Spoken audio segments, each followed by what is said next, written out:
Hello everyone, welcome to this little Snapseed tutorial. I have been getting a lot of compliments lately on these pictures I've been taking with my phone, and I've spent a lot of time developing certain workflows and tricks for my mobile editing and mobile picture taking, and I thought I would share some of them with you today. One thing is I use a wide-angle lens adapter, which lets me get this very wide. Oh, that's the before. Get this very wide field of view, which is very helpful. There's a little bit of a loss of sharpness in the edges, but really, if you're sharing, Facebook or Instagram or something, and you got a picture that looks like this, people aren't really going to notice or care. And I really like wide-angle photography. Now, I'm not going to go over exactly every tool and its options. Use Snapseed. I love it. There are other editing tools, but it's my preferred tool. I really like the layout, and I like the operation, the way you like swipe up and down to get to different settings and slide around instead rather than having to tap everywhere all the time. It's lots of gesture-based navigation. Anyway, so for this, I'm just going to go through the edits of this picture in particular and how I got to each one. So, the important thing is, this is the original picture. What I did is I actually took two exposures, which I then layered using the double exposure tool. It would be preferable if there was some sort of auto HDR merge option, as with Lightroom or other desktop apps. I haven't found a solution for that doesn't require tons of time and workaround. So this works for me.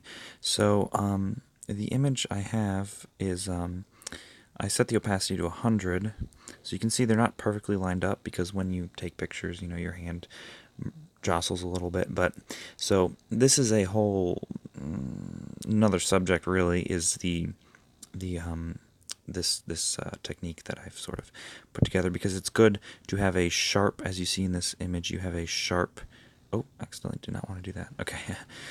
You have a sharp line sort of between the horizon, which makes it a lot easier to do what I'm doing here, which is masking. So you can see if I turn on the overlay here, I'm actually masking the lighter exposure over the dark exposure, which allows me to have all of this, the detail in the lighter shot while also having the detail in the higher shot.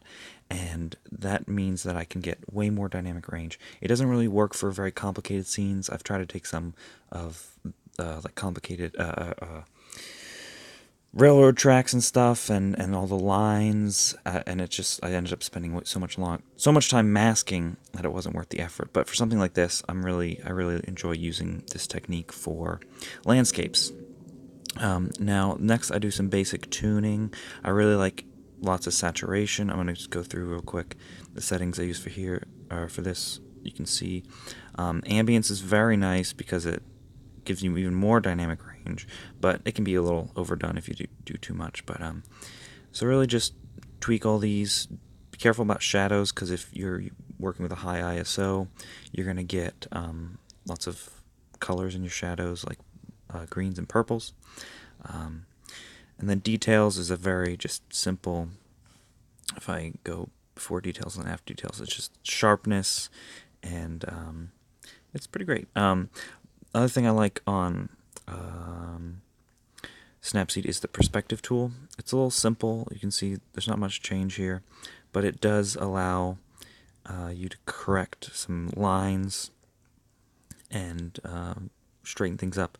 And what it does very intelligently, that a lot of other things don't, is it actually generates, using, similar to content-aware fill on Photoshop or other things, it actually generates background. So if I do an example here, I'll rotate this. You see all that black area is not actually data that exists. Now this is an extreme, so it's going to mess up a little bit. It messed up, in this bottom right corner, and in this top left, there's some. Actually, it did pretty well, but over here you see there's some oddness.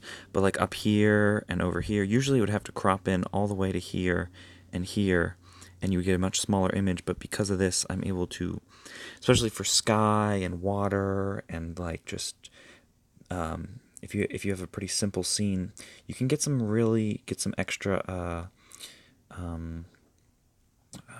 leniency with your cropping. And if something looks weird, you can go back with the healing tool and fix it, or just crop in around it. I do crop in a little bit. I like my images nice and vertical. Selective editing is very powerful on Lightroom. I'll go and see. I use a lot of selective editing. Lightroom, I keep calling it Lightroom. Snapseed does have a limit to the number of points you can place at a time, but after you exceed that limit, you can simply do another layer of selective editing. I'm sure it has to do with RAM usage. If I'm talking really fast, sorry, I'm just trying to get a lot of information out there as quickly as possible. So each one of these points can have 4 different adjustments, which is so useful. So brightness, contrast, saturation, structure. So each point you can, and what it does is the point that you select edits that color range. So it will show you this little circle of what you're editing. And if you already have adjustments as you move around, you can sort of see in the background flickering there, it changes, it's live updating what it will change if I drop it there. So if I drop it here, I can then expand it using a 2-finger pinch. I can expand the radius of what it selects. So if I want to select, all of the sort of gray browns in that area, and I want to increase the brightness, it will increase the brightness, or I can drop the brightness. And I find this really good. I use it as a noise reduction tool.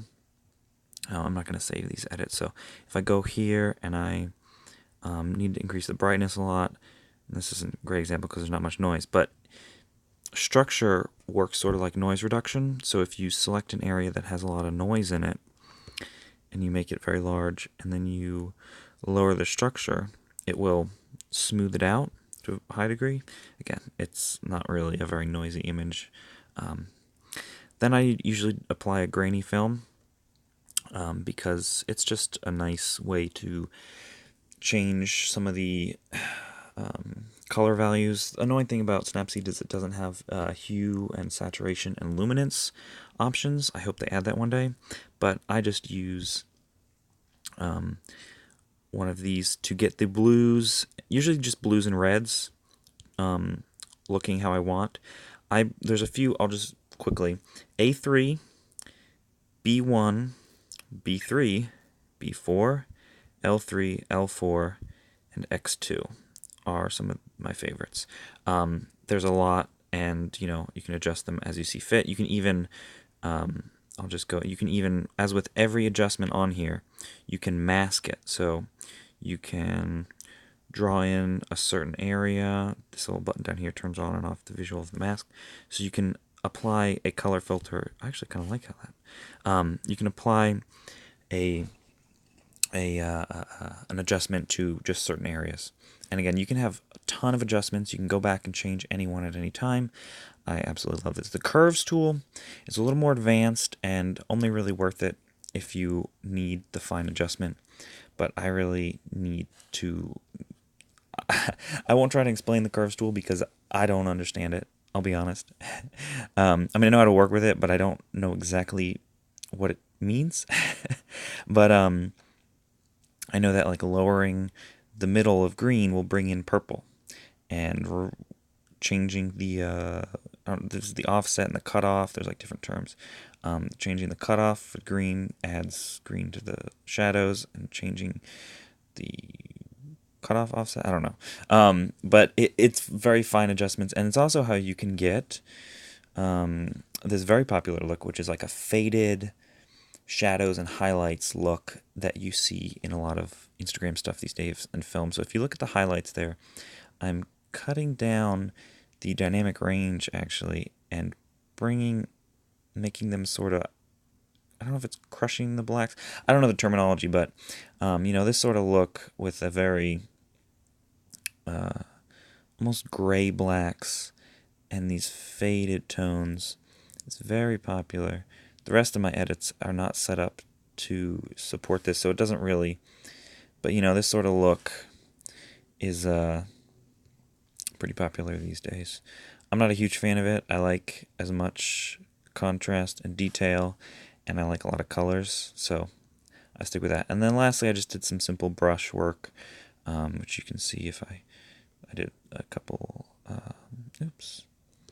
I did some temperature, and I did some dodging and burning just in the clouds and stuff. Anyway, so that is how you get from this very dark, very, it's a nice picture, but then, this looks a little gray, bland, and you get from that to that, just with some simple saturation changes. And obviously, it didn't look like this in person. It was full of color, and so what I'm doing with my editing is just trying to bring out the color and the beauty of what I saw. I try not to go overboard and, get some crazy teal. I do enjoy teal skies and teal tinted blues. But yeah, that's my little explanation and tutorial for this image.